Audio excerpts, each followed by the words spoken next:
Com o recuo de ontem nas brutais tarifas que impôs ao mundo, o presidente Trump dos Estados Unidos não só perdeu a narrativa, com ele também perdeu toda a direita mundial, inclusive a brasileira. Como é que se vai justificar agora essas políticas de arroxo contra o trabalhador, do tal Estado mínimo, da humilhação dos imigrantes e dos pobres? Isso acabou se refletindo na reunião dos presidentes latino-americanos na CELAC, lá em Honduras, onde o filhote do Trump, o Milei, sequer teve condições de comparecer. Milei, que enfrenta uma greve geral justamente por causa do fracasso de suas políticas, foi lá representado por um preposto do Paraguai que acabou sendo sufocado pela grande maioria antitrumpista daqueles presidentes.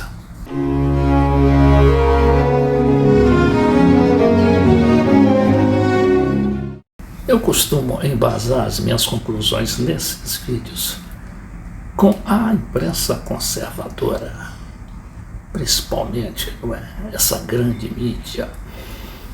Exemplo disso é essa matéria da Folha de São Paulo, que diz: cúpula da CELAC dá recado a Trump em declaração final, sem Nicarágua, Paraguai e Argentina. A gente sabe que ontem se encontraram na capital de Honduras, Tegucigalpa, os 33 presidentes dos países latino-americanos para discutir uma posição conjunta em torno dessa nova política mundial determinada pelas últimas medidas do Trump. E veja lá o que ocorreu. Segundo esse material de Daniela Arcanjo, lá mesmo de Tegucigalpa, a declaração final da cúpula da CELAC, Comunidade de Estados Latino-Americanos e Caribenhos, publicada nesta quarta-feira, surpreendeu até mesmo membros do Itamaraty em Tegucigalpa, onde o evento acontece, ao incluir menções de gênero e um recado a Donald Trump, ainda que sem mencioná-lo nominalmente. O texto rechaça a imposição de medidas coercitivas unilaterais, contrárias ao direito internacional, incluindo as restritivas ao mercado internacional. Em uma referência ao tarifaço do presidente americano, anunciado na semana passada, e afirma que uma das prioridades da Colômbia, próxima presidente do grupo, deve ser a igualdade de gênero. Isso aí é outra posição, não é, de países independentes, como se julgam os países latino-americanos em relação ao Trump. Aqui temos a foto oficial, não é?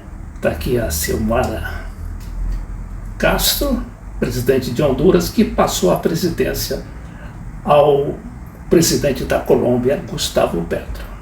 Ao lado aqui de Xiomara Castro está a presidenta do México, a Claudia Sheinbaum. E ao lado do presidente da CELAC, o novo presidente, o nosso presidente Luiz Inácio Lula da Silva.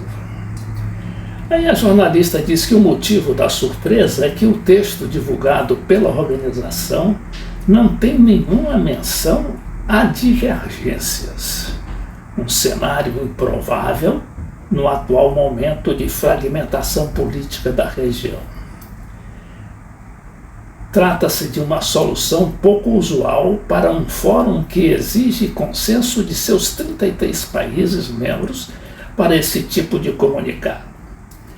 O presidente Lula discursou na cúpula nesta quarta-feira, abre aspas: nossa integração é uma tarefa inadiável que não deve ficar à mercê de divergências ideológicas. Por isso é chegada a hora de enfrentar um debate sobre as regras de consenso, disse o presidente em Tegucigalpa, mesmo que reconheçamos seu mérito de formar convergências, é inegável que hoje ela tem gerado ela quem, no caso, né, essas regras do consenso, tem gerado mais paralisia do que unidade, formando-se um verdadeiro poder de veto. Ali o que aconteceu foi o seguinte: o Milei, através de seu representante lá na reunião, e do representante do presidente do Paraguai, que também não foi àquela reunião de cúpula, queriam, na verdade, bagunçar o coreto e evitar qualquer tipo de declaração final.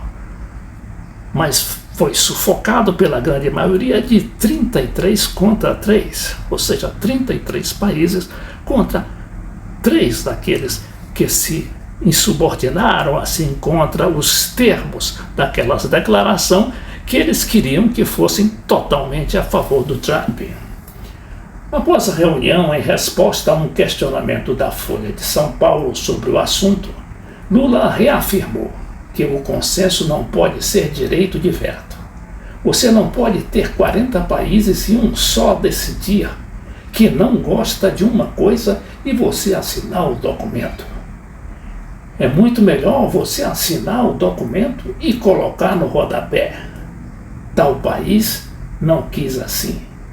Não quis assinar.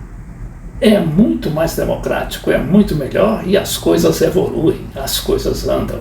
O que não dá é para você, em nome do consenso, utilizar o veto, disse o presidente. O novo presidente da CELAC, o Gustavo Petro, presidente da Colômbia, é homem de esquerda, como é Lula, como é a presidente do México, a Cláudia Sheinbaum, que esteve lá também dando seu recado e dizendo que estava firme com os países latino-americanos e contra as sanções que ela chama de medidas coercitivas unilaterais.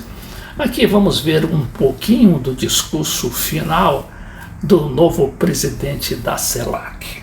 Não pode chegar nenhum migrante a uma cárcel dessas. E aí ele fala que não pode chegar nenhum migrante a uma daquelas prisões. E ele se referia à prisão de El Salvador, para onde foram mandados 238 venezuelanos, acusados injustamente de serem criminosos da famosa gangue chamada Trem de Aragua. Porque seria tratado como criminal e como escravo. Então ele diz que nessa prisão os imigrantes são tratados como criminosos e como escravos. E não lo é. E não é o caso, não é? Ser humano. O imigrante é um ser humano. E a América Latina não pode bajar a bandeira da dignidade humana. E a América Latina não pode barrar a bandeira da dignidade humana. La dignidad humana, o que foi o que nos hizo nacer como repúblicas. E é justamente a dignidade humana que nos fez nascer, nós latino-americanos, como república. A gente se recorda que antes, né, da independência daqueles países, eram todos aqueles povos, nossos povos, submetidos ao tacão das ditaduras da Espanha, dos Estados Unidos, da Inglaterra, que nos colonizaram ao longo do tempo. E nenhum de nós é monarquia. E aqui ele declarou também, né, que nenhum daqueles países, desses países latino-americanos, são monarquia. Se olvidamos essa fase, que é a mesma da história dos Estados Unidos, excepto Canadá, pues olvidamos o que significa o conceito mesmo da dignidade humana.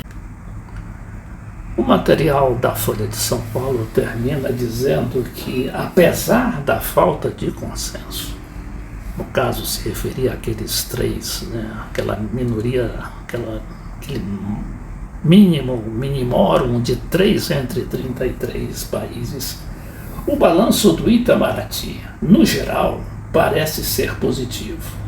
O Brasil conseguiu incluir no texto final a intenção de lançar uma candidatura única da América Latina para a Secretaria-Geral da ONU, atualmente ocupada pelo português Antônio Guterres.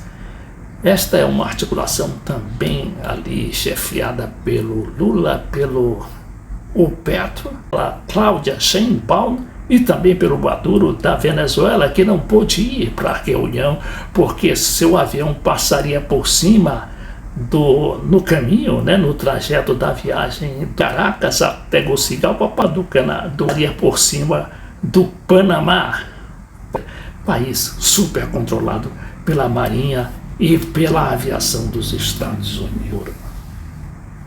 Percebeu que, tendo sua cabeça a prêmio ali de 25 milhões de dólares a mando dos Estados Unidos, poderia ser sacrificado.